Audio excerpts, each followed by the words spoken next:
Bueno, vamos a continuar. Ahora, Dolores Castrillo, psicoanalista, también de Madrid, nos invita a que le acompañemos en un recorrido por el concepto más paradójico de culpa. Muchas gracias. Yo también me quiero sumar a los agradecimientos que ya todos mis anteriores colegas han hecho, tanto a los miembros del Consejo que nos han invitado a tener este encuentro, como a nuestros colegas, a Gustavo y a José Antonio. Y reitero lo que ha dicho Rosa, no es un agradecimiento de cortesía, es verdaderamente el reconocimiento más sincero de lo absolutamente encantada y al mismo tiempo sorprendida que estoy de la intensidad y de la viveza del debate y de los debates que estamos teniendo.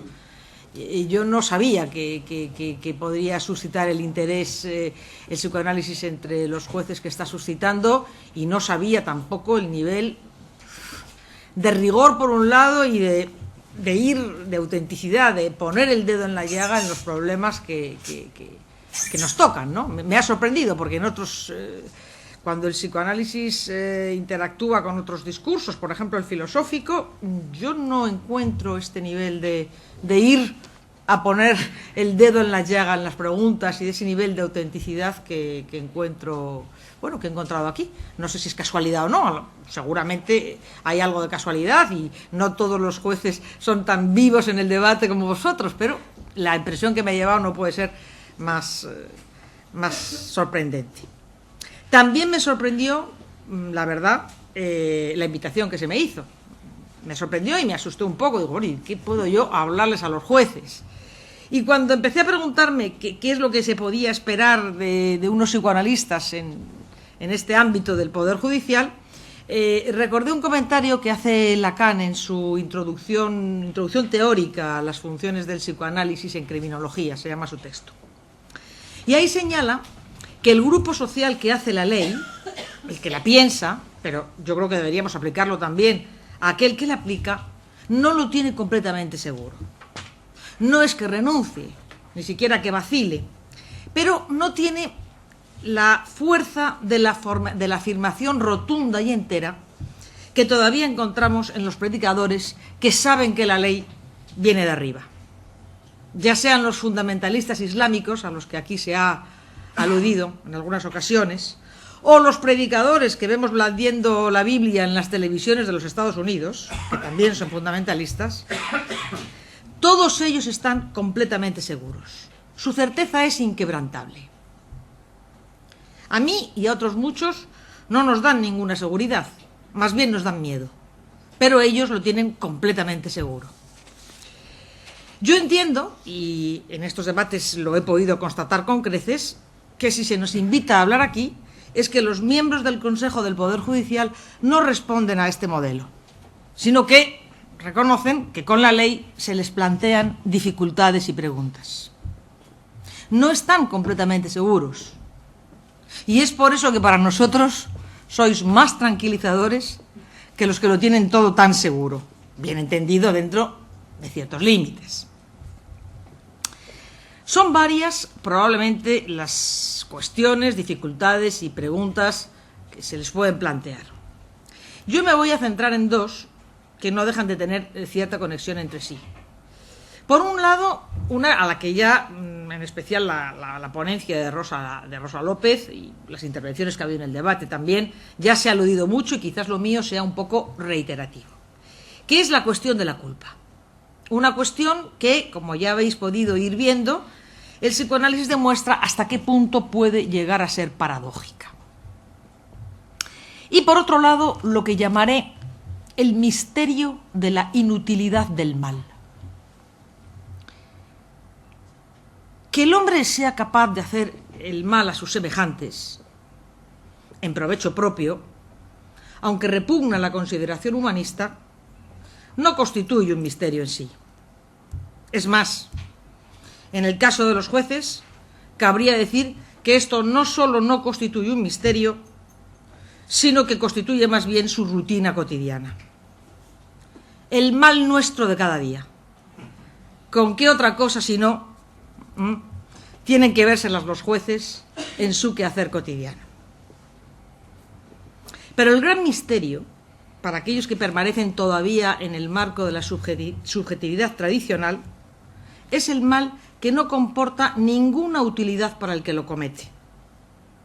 Lo que permanece irreductible, inasimilable a la comprensión, son, por ejemplo, esos crímenes que no solo no son útiles a los que los cometen, sino que van en su perjuicio y les dañan, y que vemos continuamente en los capítulos de sucesos, en la prensa, en la televisión.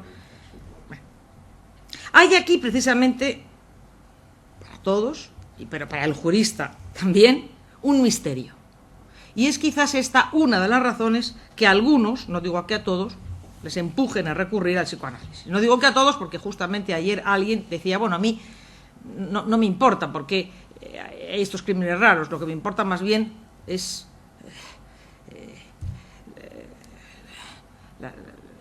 los delitos de la vida corriente, ¿no? Y estos crímenes raros o de locos o tal me importan menos.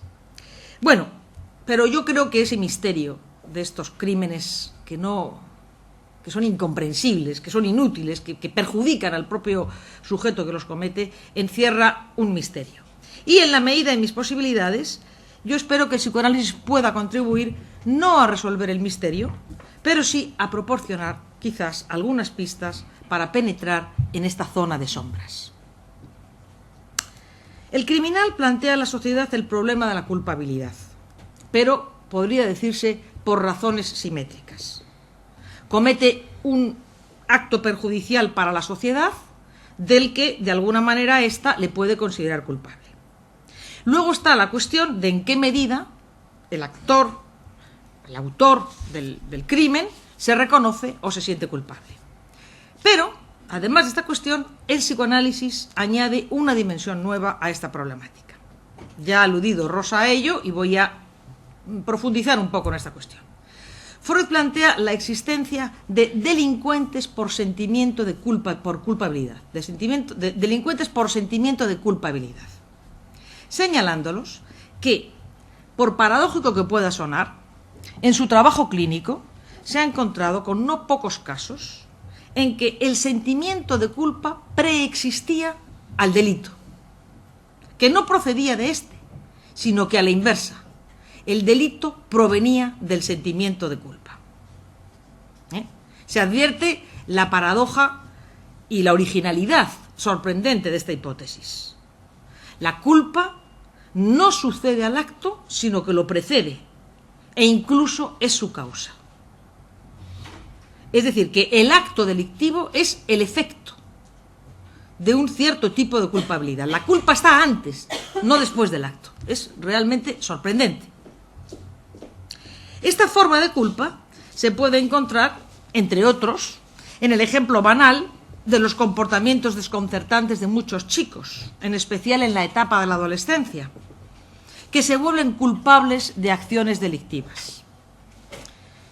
Robos, fraudes, actos de vandalismo y aún incendios deliberados.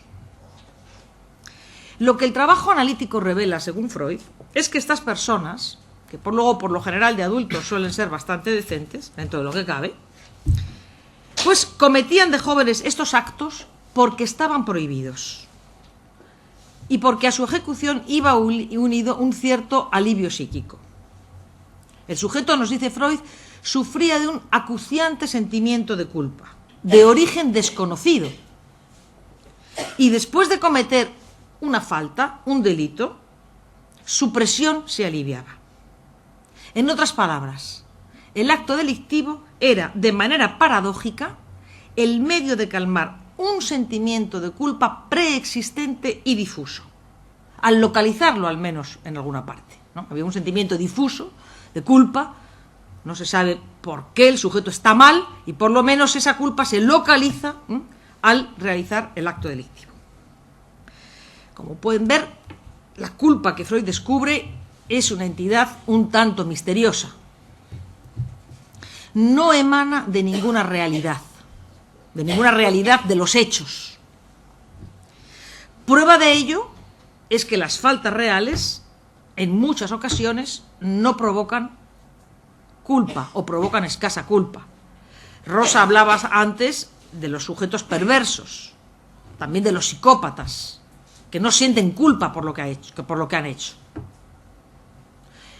Bueno, yo no sé si calificarlos de perversos o de psicópatas, pero tenemos un ejemplo bastante lamentable en nuestra clase política actual de que las faltas reales no provocan culpa y a veces tampoco sanción, lo cual es todavía mucho peor.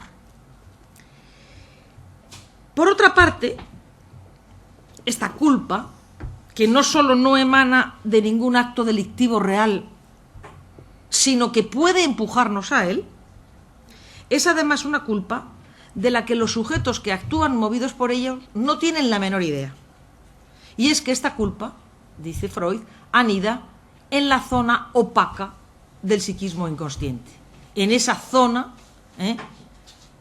donde anida todos aquellos deseos, pulsiones, tendencias que el sujeto no sabe que habitan en él, pero que al mismo tiempo lo mueven a actuar, sin saber por qué. Freud nos advierte que no es fácil que los pacientes nos crean cuando les señalamos este sentimiento inconsciente de culpa. Y reconocerá que la expresión sentimiento inconsciente de culpa entraña una dificultad lógica, porque un sentimiento es por definición una vivencia consciente. Los sentimientos se sienten, ¿no? Entonces, por eso Freud cambia el término de sentimiento inconsciente de culpa, sin que renuncie del todo a él, por el concepto de necesidad de castigo. Podemos decir que el sentimiento de culpa es mudo, pero se exterioriza, se manifiesta como necesidad de castigo, como una fuerza que actúa desde lo inconsciente y que empuja al sujeto más allá del placer y de su propia búsqueda del placer, lo empuja a la búsqueda de un displacer o de una infelicidad, como un intento siempre fallido de apaciguar los mandatos, los pedidos insaciables de ese juez cruel e insensato que Rosa López nos ha hablado ya de él y que Freud denominó superyo. Es importante señalar que Freud pone mucho cuidado, esto lo quiero recalcar, en no meter a todos los delincuentes en la misma bolsa, la del delincuente por culpabilidad. No todos los delincuentes son por sentimiento de culpabilidad, ni mucho menos. Él menciona también a los delincuentes que no dan muestras de culpa y también a aquellos que no solo no dan muestras de culpa, sino que están muy orgullosos. Es decir, aquellos cuyo motor es el ideal y que inscriben en una especie de su acto, en una especie de blasón de legitimidad de la que no solamente no se sienten culpables, sino que están orgullosos. Podemos meter ahí, digamos, todo el tema, por ejemplo, del terrorismo y demás blasones de legitimidad en función de un ideal. Pero volviendo al tema que nos ocupa aquí, que es el de los delincuentes por sentimiento de culpabilidad, ¿de dónde procede este oscuro sentimiento de culpa anterior al acto delictivo? La respuesta que Freud da en este texto que estoy tratando es que este oscuro sentimiento de culpa brota del complejo de Edipo. Nos dice que es una reacción a los dos grandes propósitos delictivos inconscientes, deseos inconscientes, delictivos del ser humano: el parricidio y el incesto. Por comparación a estos, nos dice Freud, los delitos cometidos para fijar el sentimiento de culpa, ¿no? Robar en una tienda, incendiar un bosque, son delitos, algunos más graves que otros, pero en comparación a estos son un alivio, en comparación a los delitos inconscientes, a los deseos inconscientes de matar al padre y de el incesto, pues son un alivio para los martirizados.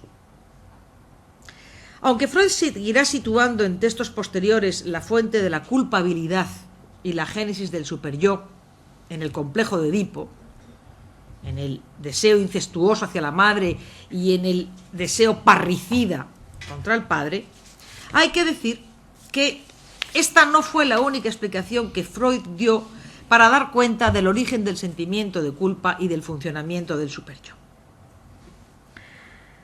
Por una parte, no me parece ocioso recordar que en relación con el caso de un estudiante, Philip Halsman, que fue considerado sospechoso de parricidio y en relación al cual la comisión de expertos, un juicio que tuvo lugar en Innsbruck hacia los años 30, me parece, la comisión de expertos hizo uso del complejo de Edipo para condenar a este sujeto acusado de parricidio. Bueno, el proceso terminó en una condena a este sujeto acusado de parricidio y luego este sujeto fue absuelto. Pero Freud, a petición de un profesor de jurisprudencia que había quedado indignado con lo que había sido el proceso de este caso, el proceso, digamos, de este caso, escribió un texto para pronunciarse contra el uso abusivo e ilegítimo del complejo de Edipo en los procesos judiciales. Es un texto muy interesante para reflexionar tanto sobre el problema de las posibles aportaciones del psicoanálisis al campo de la jurisprudencia, como sobre todo, me parece a mí, para prevenirnos contra el uso, el abuso y el mal uso que se puede hacer del psicoanálisis en los temas judiciales. Se puede hacer tan mal uso que casi mejor es que a veces que no se use, porque puede conducir a lo peor. No me voy a detener en este texto, si alguien tiene luego interés en el debate, podemos comentarlo un poquito.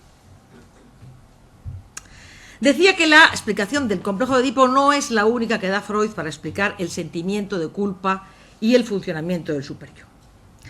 Puede observarse en la elaboración de Freud un progresivo desplazamiento del padre a la muerte, del deseo edípico de muerte del padre, de parricidio, a lo que ya se ha aludido aquí en algún momento como la pulsión de muerte. Hay en la obra de Freud una especie de intercambiador entre el superyo y la pulsión de muerte en la conceptualización que Freud hace del sujeto melancólico, en el superyo intenso del sujeto melancólico.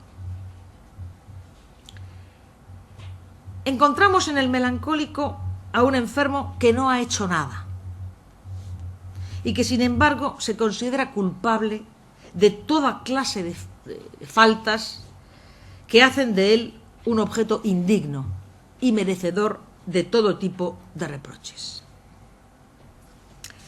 Retomando una cuestión que planteó ayer Gustavo de Sal en relación con todo el problema de la verdad que surgió, saber que el sujeto melancólico es un sujeto que, lejos de defenderse de la acusación de culpabilidad, como hacen tantos sujetos, por el contrario, asume la culpabilidad por hechos que no ha cometido, sin duda, puede ser un instrumento interesante para el juez a la hora de establecer la verdad judicial, para que no se lleve a errores. Cuando un sujeto se afirma culpable, es bueno saber que existen sujetos que, justamente no siéndolos, se quieren sentir culpables, se reclaman culpables y, por supuesto, asumen la culpabilidad. Vemos aquí, que es útil para el establecimiento de la verdad judicial, que es, por cierto, yo me reitero en lo que decía ayer, una verdad que se atiene a los hechos, una verdad que sí se corresponde con la idea de la verdad como adecuación, como correspondencia. Aquí vemos una diferencia, ¿no? Desde el punto de vista judicial,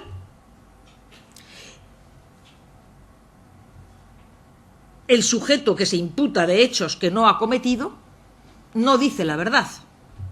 Es un enunciado que no es verdadero desde el punto de vista de la verdad judicial, puesto que no hay correspondencia de este enunciado con los hechos.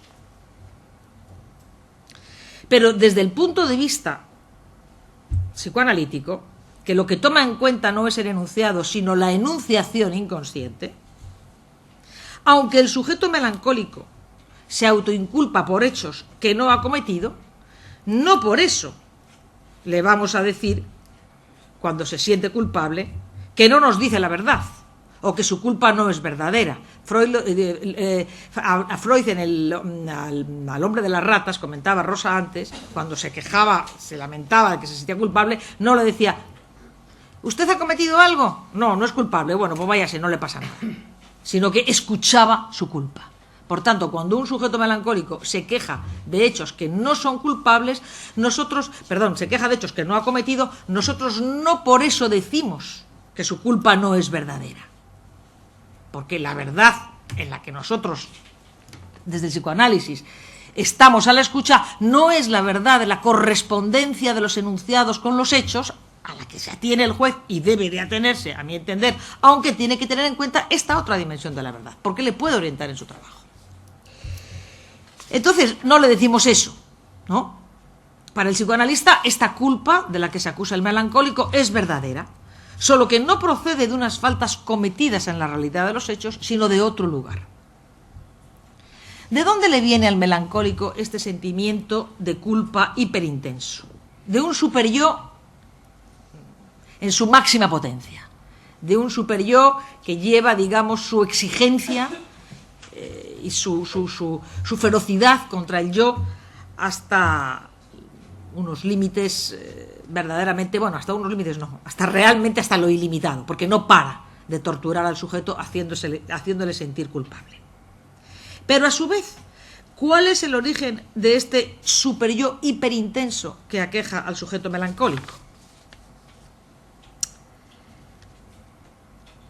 Freud sostiene, por un lado, que la identificación con el padre muerto, con ese padre, ese parricidio originario que Freud supone míticamente, en el origen de los tiempos, ¿no? Y que daría cuenta, digamos, de la culpa originaria que arrastra a toda la humanidad, ¿no? Esa culpa que no procede de ningún hecho real, sino una culpa, como decía antes Gustavo, una culpa originaria, previa a la culpa por los actos cometidos en la realidad. Entonces Freud sostiene que esta identificación con el padre primordial, con este padre asesinado primordialmente, es la condición de la melancolía. El melancólico se identifica con el padre muerto. Puesto que el padre está muerto, él, el hijo melancólico, se considera muerto. Así el melancólico, dice Freud, asumiría para su desdicha el duelo colectivo de este Urvater. Pero por otro lado, y esto es fundamental, Freud sostiene que el superyo, si bien se ha engendrado por una identificación con el arquetipo paterno, por un lado es la culpa esta culpa originaria, no tanto por haber matado al padre, porque pero sí por los deseos de matar al padre. En cada sujeto, el mito es haber matado al padre, en los deseos de cada uno es el deseo parricida que anida. Por un lado eso, y por otro lado la incorporación de las normas que vienen como decía antes Rosa, fundamentalmente que vienen del padre, ¿no? Entonces, por un lado el superior se engendra ahí, por una identificación con el arquetipo paterno. Pero por otro lado, nos dice Freud, la fuerza, la energía, Freud pone mucha insistencia en esta idea de la fuerza, de la energía que tiene el superior, extrae su fuerza, no de este arquetipo paterno, ni de estos mandatos paternos, sino del ello. El ello, esto es muy importante, nos dice Freud, no es sólo la sede de las pulsiones de vida, de eros, del deseo, si se quiere, sino también la sede de las pulsiones de muerte y destrucción. Mientras las pulsiones de vida o eros tienden a crear unidades cada vez más grandes, las pulsiones de muerte tienden a la destrucción y a la desunión. Y es de aquí, dice Freud, de la pulsión de muerte, de donde extrae el superyo todo su sesgo duro y cruel. En el caso del superyo hiperintenso del melancólico, que se abate con furia inmisericorde sobre el yo, lo que encontramos es una pulsión de muerte que se ha separado completamente de la pulsión de vida. Lo que ahora gobierna el superyo, nos dice Freud, es como un puro cultivo de la pulsión de muerte, que a menudo logra efectivamente empujar al sujeto melancólico a la muerte, al suicidio, por ejemplo, donde la pulsión de muerte ya se ha separado completamente de la pulsión de vida, de eros.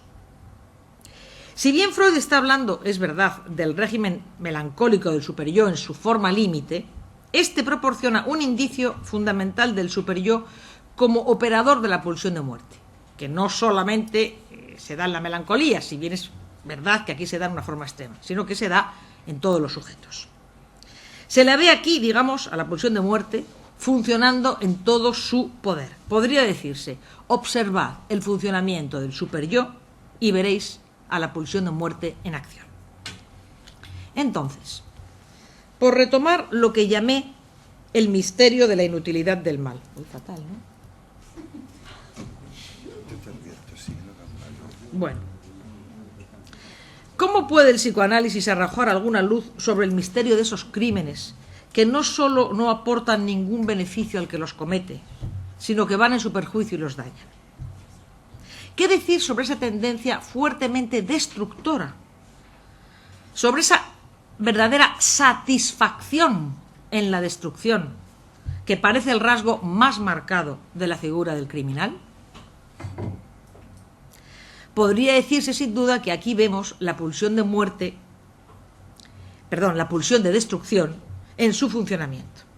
Digo porque hay que tener en cuenta que para Freud la pulsión de destrucción no es originaria. No hay, según Freud, una pulsión dirigida originalmente hacia la destrucción. La pulsión de muerte, nos dice Freud, es originariamente una pulsión intrapsíquica, dirigida hacia adentro. En definitiva, una pulsión de autodestrucción. Gustavo apuntaba antes que lo que está subyacente en el malestar de la cultura es que el verdadero enemigo del sujeto no es solo la naturaleza, las fuerzas hostiles de la naturaleza o las relaciones con los semejantes, que el verdadero enemigo del sujeto es el sujeto. El sujeto es para sí mismo el enemigo más feroz. Y esta es una forma de entender la pulsión de muerte como pulsión de autodestrucción. Ciertos fenómenos clínicos lo evidencian. Así, la reacción terapéutica negativa que constatamos los psicoanalistas en la cura, que es la resistencia del enfermo a curarse, precisamente, nos dice Freud, porque el enfermo extrae una satisfacción de la enfermedad. Y sobre todo, lo que mejor evidencia esta pulsión de autodestrucción que todos los sujetos tenemos dentro, es el masoquismo. Tanto en su faceta de masoquismo erógeno, la satisfacción de recibir dolor infligido por otra persona, como sobre todo en su faceta de masoquismo moral, donde, nos dice Freud, ya no se requiere de ninguna persona en concreto que nos inflinja dolor, porque lo que importa es el padecer como tal. Este es el verdadero masoquismo. No digo que el otro no lo sea, pero este masoquismo moral se manifiesta las más de las veces como sentimiento de culpa o como necesidad de castigo. Lo cual, esta necesidad de castigo, como vimos en el caso del melancólico, puede llegar a ser tan intensa que en muchos casos logra empujar efectivamente al sujeto a una muerte real. La pulsión de muerte, entonces, como satisfacción en la autodestrucción, es pues originariamente intrapsíquica. ¿Qué es entonces la tendencia a la destrucción? Es una expresión a la vez derivada y activa de la pulsión de muerte. Con exactitud, tal como señala Freud en El malestar en la cultura, la pulsión de destrucción es la parte de la pulsión de muerte originariamente intrapsíquica, pero dirigida hacia el exterior.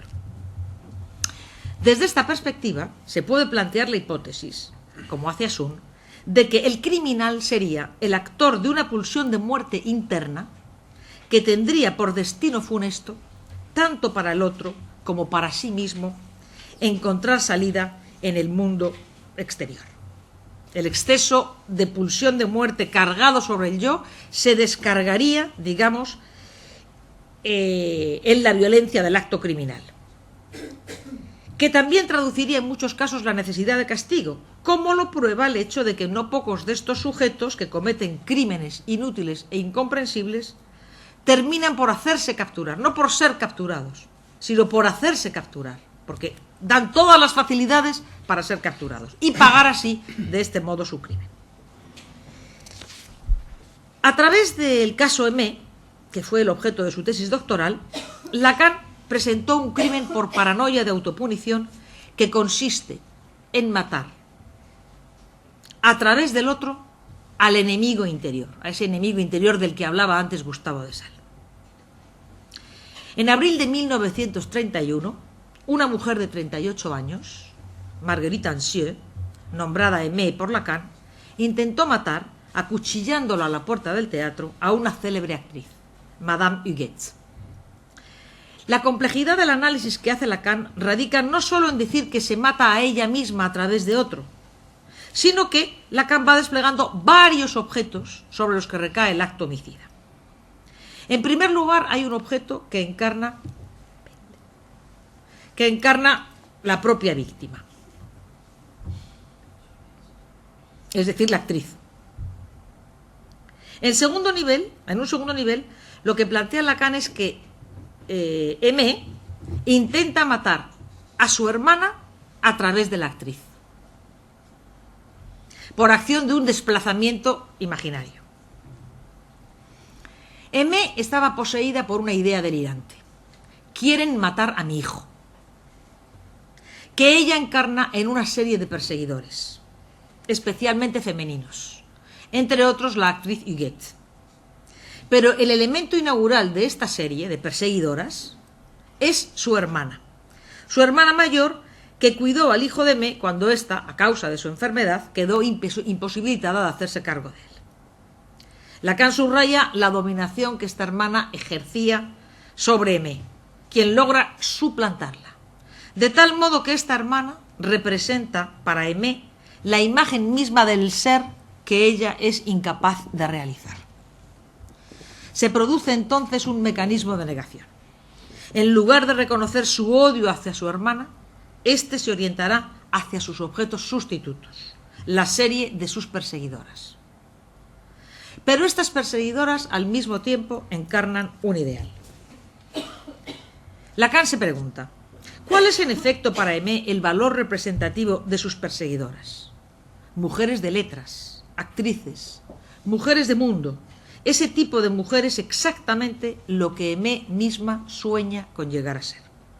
La misma imagen que representa su ideal es también objeto de su odio. Esto no pasa solo en las psicosis paranoicas, esto pasa en todo sujeto. Bien es verdad que Lacan dice que la estructura del yo es paranoica.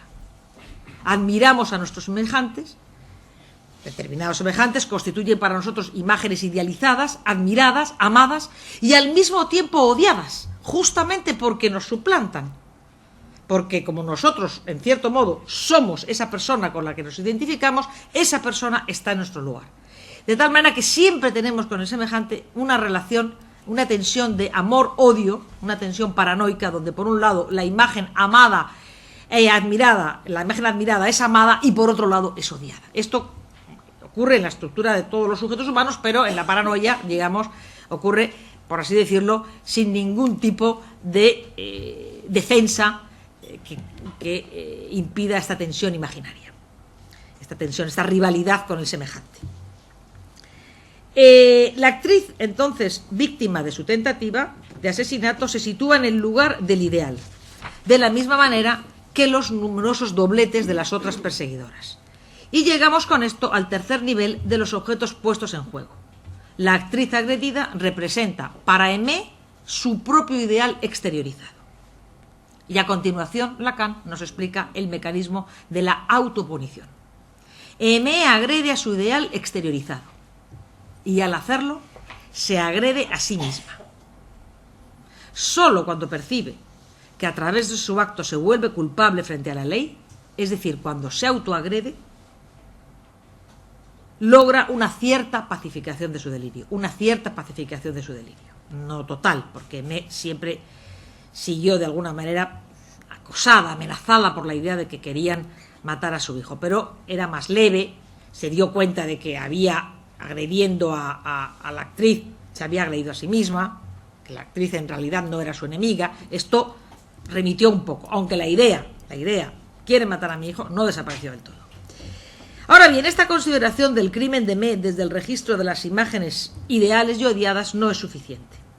Por eso resulta muy pertinente la observación de Sylvia Tendard cuando nos recuerda que Lacan indica que tras todas estas víctimas, Mee en realidad mata a su cacón, a su mal interior. A través de su pasaje al acto, de su acto criminal, ella de lo que intenta liberarse es del cacón de su enemigo interior, de su goce invasor. El término cacón no es de Lacan. Lo utilizó Paul Giraud en un artículo para dar cuenta de los homicidios inmotivados. El término cacón significa mal en griego. Voy a ir un poquito rápido porque tengo que resumir. Lo que él nos dice es que hay ciertos crímenes que nos parecen, de los alienados, que nos parecen actos lógicos y motivados desde el punto de vista de las ideas delirantes, ¿no? Nosotros podemos comprender, dentro de lo incomprensible, podemos comprender que el acto de un delirante celoso que mata a su mujer o de un perseguido que mata a sus perseguidores. Pero hay otra serie de homicidios realizados por alienados que no parecen motivados por ninguna idea delirante. Y él de estos a estos los llama crímenes de leyo.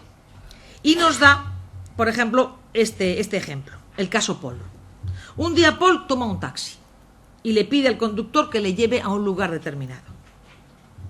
Durante el trayecto se presenta como un estudiante de medicina que es hijo de un conde. Esta es la única nota que aparece un poco delirante, pero no hay más. Cuando llegan a su destino, Paul saca un revólver y dispara hiriendo al taxista. No hay más. Las incoherencias de su argumentación sobre su episodio criminal y su indiferencia y apatía totales determinan que sea internado en un hospital psiquiátrico. Bueno, Giraud plantea, aquí es donde empieza su análisis del cacón, que la reacción violenta de este sujeto aparece como el deseo, como el último, ya la última salida que le queda. A este organismo dice que se hunde en la indiferencia y en la inacción, y como el deseo de matar el mal, igual para este sujeto a matar la enfermedad, esa enfermedad suya, que él transpone en un enemigo exterior, en el mundo exterior. Es decir, que lo que verdaderamente quería matar Paul era a su enemigo interior, a su mal interior, su enfermedad.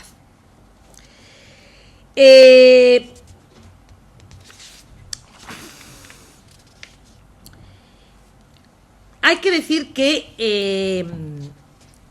el término cacón, Lacan lo rescata en varios textos.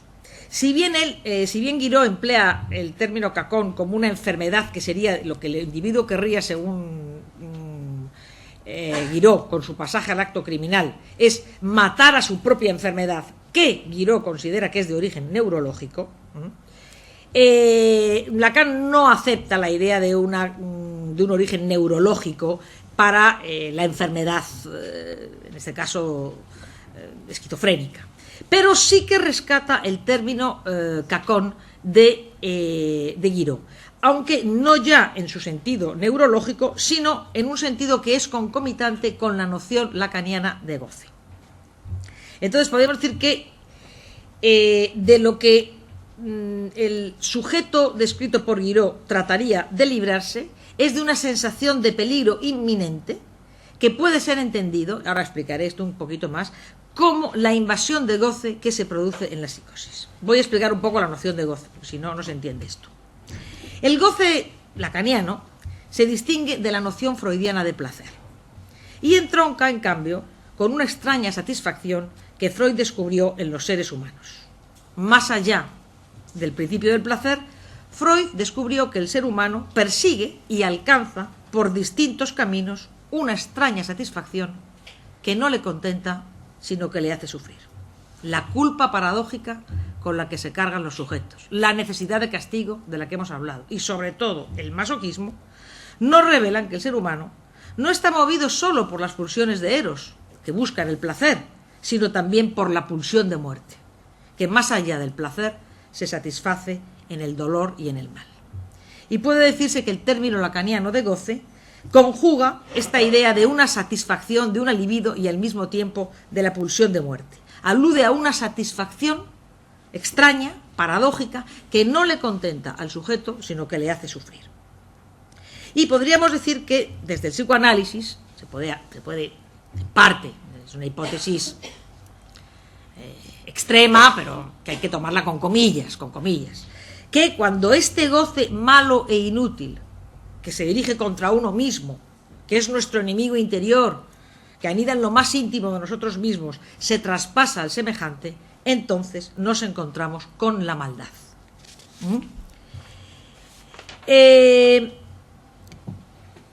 Como digo, el cacón es el objeto de goce al que el sujeto se identifica. El ser que el sujeto golpea en el exterior constituye su ser más íntimo como este ser de goce autodestructivo, de goce de pura pulsión de muerte. El enemigo exterior que me golpea es ella misma en su ser mismo, identificado a este goce enfermo, a este goce malo e inútil que la invade y del que trata de desprenderse a través de su acto homicida. Ya voy terminando. Otro crimen, el doble crimen de las hermanas Papin, que conmovió a la opinión pública francesa de los años 30, es abordable asimismo por Lacan desde la perspectiva del cacón. Dos hermanas, Christine y Léa, que trabajaban como criadas, asesinan brutalmente a las dueñas de la casa, madre e hija. Las arrancan, aún hallándose vivas, los ojos de las órbitas. Las rematan y finalmente se ensañan con los cadáveres, que las que acuchillan y a los que aplastan sus caras. Se han hecho varios films de esto y una obra de teatro, Las criadas, de Genet. A continuación de este horrible crimen, lavan todos los utensilios empleados en su macabra tarea y se acuestan juntas en la misma cama a la espera de su destino. En su análisis, Lacan destaca que madre e hija representan a las dos hermanas. Al matar a las dueñas de la casa, matan a su propia imagen en el espejo. Y escribe: en la noche fatídica, las hermanas entremezclan las imágenes de sus patronas con el espejismo de su propio mal. Nuevamente aquí se trata de desembarazarse del cacón, del mal, de ese mal que es el goce que invade al sujeto. Más precisamente, como lo demuestra la forma sangrienta del asesinato, fragmentación de los cuerpos, extracción de los ojos, de lo que se trata en este pasaje al acto psicótico, así como en otros de la misma índole, es de extraer del cuerpo ese objeto malo de goce que invade al sujeto hasta las entrañas de su ser y que el sujeto localiza en esos objetos exteriores a los que agrede. Ya finalizo con esto. No voy a decir, como es obvio, que con el psicoanálisis quede resuelto el misterio de estos crímenes atroces e inútiles, que nos resultan tan incomprensibles. Pues nunca, y esto es muy importante, nunca se puede recomponer totalmente la causalidad de un acto subjetivo. Siempre resta una opacidad. Siempre hay algo insondable en una decisión subjetiva, incluyendo, por supuesto, la del criminal, aunque no solo. Incluso cabría preguntarse, yo dirijo esta pregunta a la sala, sin ánimo de ofender, si no resta también una cierta opacidad, algo insondable, en la decisión jurídica misma, en la medida en que la decisión jurídica no es una pura aplicación de los códigos. Es decir, que la decisión jurídica tiene algo como que hay un punto sin fundamento, en la medida en que no se apoya totalmente no es una mera aplicación de los códigos. De ahí que quizás para ustedes, alguien ha hablado aquí del estrés de los jueces, quizás para ustedes la tarea de juzgar sea algo capaz de suscitar angustia. Juzgar puede ser angustioso, tanto más cuanto que no es la mera aplicación de un código y que por tanto se enfrenta a un cierto agujero en el saber. Y la angustia es un sentimiento que tiene mucho que ver con el no saber. Queda pendiente una pregunta que formuló Gustavo, que se puede retomar en el debate, que es muy importante. ¿En qué medida para ustedes, los jueces, saber que hay casos en los que cuando el asesino mata a otro, en realidad se mata a sí mismo? ¿En qué medida esto puede modular o no una determinada sentencia judicial? Es importantísima la pregunta y me encantaría que ustedes respondieran. De todas formas, y ya con esto voy a concluir, sí quería señalar que sería completamente inexacto creer que este goce malo e inútil es patrimonio exclusivo del loco. Si bien el neurótico cuenta con más recursos que el psicótico para defenderse de este goce malo, y por tanto no alcanza el nivel de devastación al que llega en la psicosis, este goce malo anida en lo más íntimo de todos y cada uno de nosotros, perturbando una y otra vez, de formas diversas, el anhelado bienestar. De la misma manera, tampoco la maldad, si entendemos por esta el goce malo que se traspasa al semejante, en modo alguno es patrimonio exclusivo del loco. O bien habría que concluir, y no sería del todo inexacto, que en tanto que este goce insensato, inútil, anida de forma singular y malo, anida de forma singular en todos y en cada uno de nosotros, todos estamos locos y todos somos malos, sin exceptuar, por supuesto, a los jueces y a los psicoanalistas.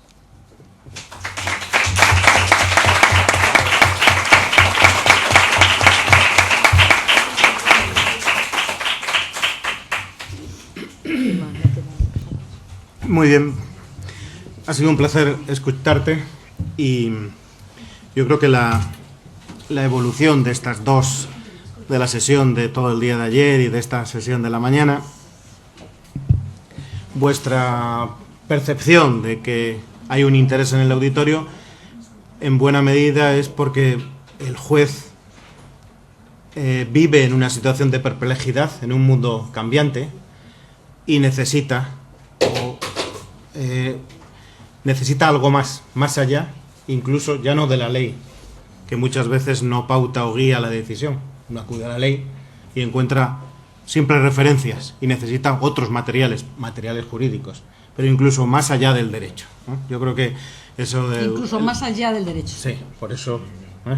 Es decir, esa angustia en parte es porque el juez está obligado a decidir, y esa es una compulsión. Además decidimos de tal manera que estamos decidiendo en nuestras jornadas de trabajo, ya no digo los jueces unipersonales, los tribunales unipersonales donde trabaja el juez solo, donde permanentemente, recuerdo las guardias en Madrid, donde era una pura compulsión por la decisión. A lo mejor tomabas 200, 300 decisiones a lo largo de 24 horas. Yo creo que esa es una fuente, está claro, de malestar y de desconcierto. Y de ahí el interés que ha suscitado acudir a otras disciplinas para intentar comprender todo aquello que resulta insondable. Y ahí es donde entramos en toda esa dimensión subjetiva, ¿no? Las estructuras de la motivación, inconscientes, que no son controlables y de la que vosotros nos estáis hablando. Es verdad que lo que deduzco de la lectura y de escuchar tu intervención es que el psicoanálisis no tiene un diseño o una categorización del acto criminal, sino lo que nos ofrece es el estudio de determinadas subjetividades en relación al hecho criminal. Y de ahí pues los crímenes del yo, que son los crímenes de interés, que por cierto son los crímenes habituales en la justicia cotidiana. Nosotros estamos acostumbrados uno lo ve en la población penitenciaria. Masivamente la población penitenciaria se compone de personas que han cometido delitos contra la propiedad o delitos de tráfico de drogas. Es decir, que es fácil el interés. Ahora se sustituye. Yo, por ejemplo, hablando de perplejidad, en mi tribunal ya le pregunto a los jueces de instrucción, a los jueces centrales de instrucción, ya casi no tienen detenidos. Porque nuestros imputados son gente de lujo y por lo tanto vienen, cuando se les cita, vienen en sus coches particulares, con sus conductores e incluso con sus escoltas. Fijaos qué transformación estamos montados sobre un caballo a aplicar el derecho penal a sujetos débiles y aplicárselo a agentes con poder y por lo tanto con habilidad. Bueno, al mismo tiempo nos has hablado de los crímenes sin culpa, del crimen en el que precede la culpa, que ese es el que verdaderamente yo creo que nos plantea. A mí me ha ocurrido alguna vez, sobre todo cuando era juez de instrucción, el preguntarme, cuando tenía delante al sujeto, al imputado, preguntarme la razón, la motivación de su acto.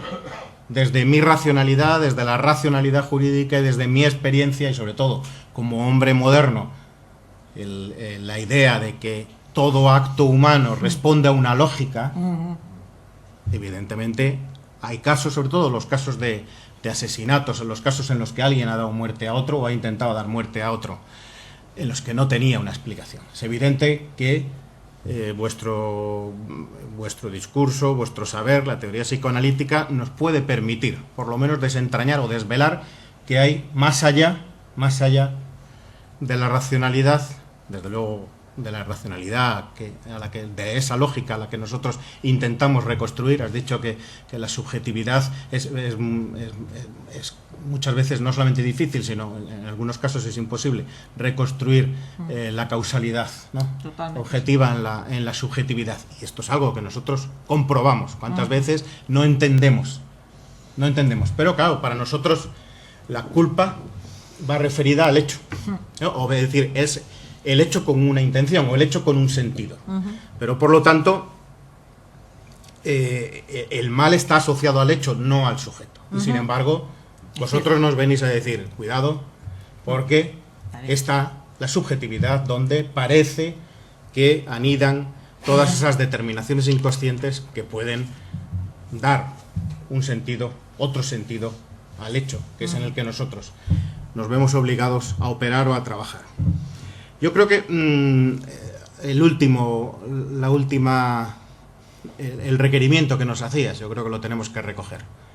En lo insondable de la decisión subjetiva se está poniendo en cuestión nuestro método de trabajo y las descripciones más al uso que nos permiten tener certezas. Nosotros somos profesionales del derecho que operamos construyendo el hecho, muchas veces incluso negamos que tenemos ahí un espacio de una gran libertad en el análisis de la prueba, en su valoración y por lo tanto en la determinación de cuáles son los hechos probados, pero después inmediatamente nos acogemos a que subsumimos el hecho en la norma. Nos dices, no hay código, en muchos casos no hay código, pero no solamente en muchos casos no hay código, que es lo que yo decía, uno acude a la ley y la ley solo tiene vagas referencias para pautar la decisión, sino en qué medida lo insondable de la decisión subjetiva, en qué medida la dimensión subjetiva, las determinaciones no conscientes, las determinaciones del inconsciente, fluyen en nuestra manera de operar y en nuestra manera de decidir. Yo creo que este es un reto en el que el psicoanálisis nos plantea y nos requiere a que reordenemos incluso nuestro orden simbólico socioprofesional que articula y explica nuestro trabajo, pero lo explica posiblemente de una manera falsa. Porque no solamente están las determinaciones inconscientes, sino determinaciones conscientes que no están sometidas a la racionalidad del derecho. Por ejemplo, la empatía. Por ejemplo, la distancia cultural. No es lo mismo juzgar a un desgraciado traficante en la calle que juzgar por un mismo delito de tráfico de drogas a un empresario, a un profesional que ha caído en desgracia y que se ha visto obligado a llevar a transportar pues su sustancia tóxica ilegal para conseguir dinero. Esa distancia cultural, en cuanto se cancela, o si no es posible la cancelación, porque está el derecho y el requerimiento de la ley para el juez, pero sí permite una aproximación. Somos capaces de ponernos en lugar del otro. Y cuando nos ponemos en lugar del acusado, las cosas fluyen, de repente aparecen todas las emociones que, sin embargo, permanentemente estamos tratando de decir, esto no influye en mi trabajo, lo mío es pura razón. Yo creo que esto nos tiene que ayudar también a reinterpretar y sobre todo a reflexionar cómo tomamos decisiones, porque hay sentimientos que son buenos y otros que no son buenos. Hay emociones, por lo tanto, positivas, y hay emociones que ayudan también a la decisión. Por ejemplo, la capacidad de identificar el sufrimiento en el otro, en el juzgado, ¿no? En eso que denominamos justiciable con el lenguaje eufemístico que se ha impuesto. Y bueno, para terminar, yo lo que quería sugerir a ti. Es decir, que también para el jurista es incómodo constatar un pensamiento tan pesimista, ¿no?, como es el pensamiento psicoanalítico, que nos plantea la presencia del mal en nosotros mismos y además de un mal que se comporta de una manera en la que no somos capaces de controlar ni de regular. Toda esa pulsión de muerte, la pulsión de autodestrucción, genera, porque nosotros estamos acostumbrados a juzgar actos, pero el sujeto es muy difícil. Es decir, penetra a través de ciertos filtros tan formalizados que muchas veces hace imposible, ¿no?, entender. Y claro, el mal nos plantea en una situación en la que es incómoda para los modernos. Yo creo que, no sí, sé... Sí, para los modernos especialmente, tienes razón. Para el sujeto moderno, ¿no? Más que por ejemplo, para los griegos, que tenían un sentido de la tragedia, que es una forma de aceptar el mal en la existencia humana. El hombre moderno, tienes razón, ha perdido, es mucho más difícil para aceptar el mal, que vivimos en medio de una civilización utilitarista, del confort, de un sistema social que nos dice, que nos invita continuamente al disfrute, al goce, al placer, al goce en el sentido coloquial de la palabra, no al goce en el sentido, bueno, también al goce en el sentido psicoanalítico. Entonces, vivimos en un mundo que más que los pensamientos, la religión a su manera también es un tratamiento, una aceptación del mal y del tratamiento del mal.